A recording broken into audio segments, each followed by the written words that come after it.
Have you ever thought of the inner works of an ice cream machine? This ice cream machine, which makes delicious soft ice, and how all the ingredients get magically together and creates a beautiful cold ice cream.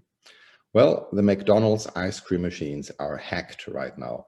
And before you worry, no, you are safe. Well, maybe not, because one company is sending out messages that this ice cream machine could be unsafe to operate and it could even create physical harm to its customers. That sounds scary. Here's a story. The McDonald's ice cream machines have a secret menu which you need to push, which is snowflake, milkshake, 5, 2, 3, 1. Then magically, after a total of 16 presses, you see the machine's inner works. What are the vital signs? How much milk? How much sugar? What is the temperature of the glycol? And what are the different elements like? McDonald's and the manufacturer of this company did not like this secret machine or the secret insight, which was created to give everybody a perfect update. Why?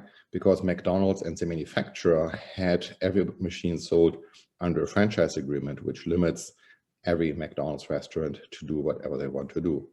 Rumors are there are now even private investigators, detectives, and you name it, running around trying to identify those little snazzy machines built inside the ice cream machines to figure out what's happening there.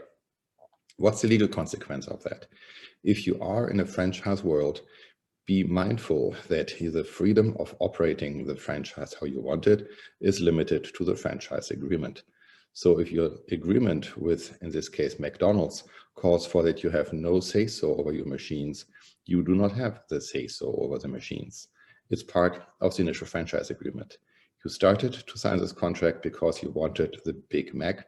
However, you are stuck with the soft ice. And at the end, it is your business decision if you push forward or if you let go of your franchise. As always, it helps to study, analyze the contracts before signing it.